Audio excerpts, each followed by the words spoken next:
parked it up and somebody stole the wheels. For God's sake, this Films with Eclipse Dine-In Cinemas Bundoran. Now serving pizza, hot dogs, ice cream and more. To your seat. Find out more at Eclipse Cinema. Time to join our man at the movies, Collie MacPhaidin, with the latest from Eclipse Cinemas in Bundoran. Or is it a Donegal tourism? Tell me more.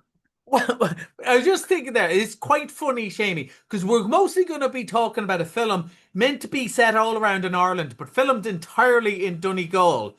But I'm not actually in Donegal today. Today I'm in Leitrim, technically Roscommon, because tonight here in the cinema in Carrick-On-Shannon, we're having a presentation of Horseshoe. So we're talking about a movie filmed in Sligo and Leitrim. So I don't know which part of tourism. Can I get sponsored by all of them? But, you know, let's face it, it's all about the Northwest, as it always is every time we're on the air, but it's all about the Northwest today.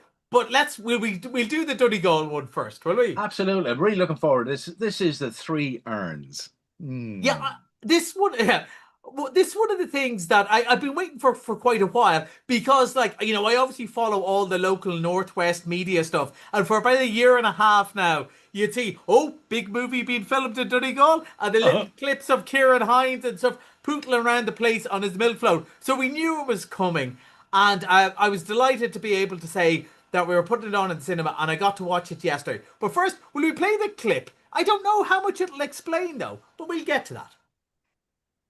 Good morning. Good morning. Do you have the book I ordered? Ah, yes. Here. How much do I owe you? 430 euros. Mon amour, let us go then, you and I, and visit the places that meant so much to us. Where we first met, where we first kissed, and where we said we loved each other. I'm traveling by car, but I parked it up and somebody stole the wheels. Oh, for God's sake, they've stolen the bloody car. I won't tell you what happened to her there, but she was walking through a field, and you can imagine what's in a field. You don't wear your stilettos in a field. Everyone knows that. But yeah, so that's a lovely flavour of the sort of humour and gentle spirit of this movie. But what did surprise me, Seamie, is it's more of a little pootle around Ireland than a linear story. And what I mean by that, it reminded me when I was a kid and I used to read all the old Irish tales. I couldn't remember, is there a particular story about, say, one of the Fina travelling around Ireland and having all these little adventures on a quest? Because that's what it reminded me of, while being very much set in the modern day. So Ciarán Hinds is a widower. He's obviously there with the ashes of his wife, and they've decided, as the clip says, to visit the places they met. So he gets the ferry over from France, and he travels all around Ireland. However, it's clearly always Donegal that he's in. You know, sure, where else would you want to go anyway? But, you know, all the bits that are supposed to be Cork and Limerick, it is Donegal, right? There's even a bit where he's driving through Limerick, and he can see the sign for McDade's football special event. That ain't Limerick. But you love spotting stuff like that, don't you? He keeps on bumping into these characters. And what was unusual about it is he'd bump into these characters and a little story would happen, a little tale. They'd play a little song or something like that. And then he'd move on to the next village. But it's the same characters in the next village. And once I realised that's, you know, you don't have to worry about that. That doesn't have to make sense. Then I really started to enjoy myself. Because it's a movie that, it's not so much a story, it's an emotion, it's a vibe. Do you know what I mean? It's about the feelings that it brings. And first of all, he's driving his car around and you can hear that the car gets robbed. And then he ends up, for some reason, on an electric milk float. And then, of course, the electric milk float, you're not allowed to drive an electric milk float on the road, but you're allowed to have it drawn by horse and cart. And all of this stuff, as he keeps on coming to his venture. Meanwhile, this mysterious, glamorous woman from France is in pursuit of him. What's it all about? Well, we're going to find out. And there's no big twists or reveals. It's a really more just a gentle way of telling a story. And what it's really about is grief and emotion, and about how much places and events that, you know, when people leave, that's what we'll remember. When you stand somewhere looking out of the ocean and you think who you spent time with there, the memories that, you know, having a pint in that bar will bring back, or, you know, family ties, and particularly stuff like the book that you heard. It's Stephen Fry in a small cameo. It's about Yeats and what Yeats meant to them as children, and when they left and they moved to France, all the memories of Ireland, the Ireland that remained, in their hearts, is always there. It's a lovely story. Ciarán Hinds, you were saying off air, you can just watch him in anything, right? Because part of the story is he doesn't say that much. The stuff happens around him as he kind of pootles through and has these little adventures. And he'll come across somebody playing saxophone on the side of the road, and he'll just sit and watch them. And they'll play a tune, and he'll say, "Do you want to lift?" And they'll hop in and they'll play saxophone as he drives them along. And you go, "What's the point of that?" And the point is, it made me feel really nice for a while. Do you know?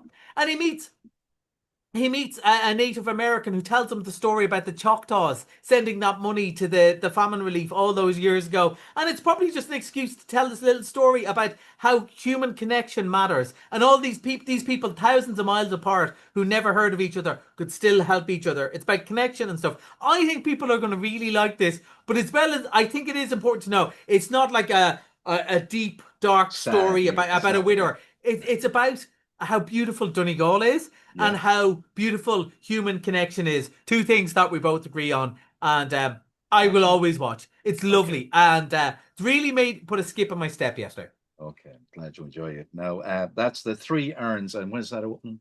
That opens tomorrow. And I think people will really like it. It's going to do really well over the next couple of weeks. Okay, right. Three Urns and lots of lovely scenery in it as well. It looks great, actually. It does look great. It looks fantastic. Donegal just looks brilliant all the way through it. Of course it does. Now, they must have filmed it on the 2 sunny days last year. Next, something that is definitely not for you. I have watched 25 minutes of this film, right? Now, I didn't turn it off in disgust or anything like that. I will watch the rest of it tomorrow. This is The Mummy. And do you notice it's called Lee Cronin's The Mummy? This is tell because, me about that. they don't want it confused with the very family-friendly The Mummy series. Right. But also, Lee Cronin is an Irish guy from Dublin. He made a movie called The Hole in the Ground set here in Ireland. And he made The Evil Dead Rise last year. And he's really highly rated in the new big thing in horror movies. So to get his name above it, they'll show you they really rate him. And a lot of it was filmed here in Ireland, even though it looks like it's set in Cairo. There was a lot of stuff filmed here in Ireland. But the reason I only watched 25 minutes of it, I have a long night here in Carrick-On-Shannon, and I have to drive up the road at about 11:30 tonight to my empty and dark house. And I said, in the first 25 minutes, I have no bejesus left, Seamie. They've already been scared out of me the first 25 minutes. This is an 18s movie. Like, movies don't become 18s anymore. Most things are 15s or 16s. Yeah. To get an 18s, you have to be extremely full on. This is not for the faint-hearted. I thought it was really impressive. The bit I saw, which is the setup. So it's about this family. They're on holidays in Cairo with their kid. Sorry, they're on a short work trip with their kid. Their kid goes missing. Right. It's 8 years later. Suddenly she appears back. She's been buried in this sort of tomb, but she's back and everything is okay again. Or is it? Clearly it's not. It's called The Mummy. It's 18. Clearly nothing is good, but it's really scary. For horror fans are going to absolutely love this one.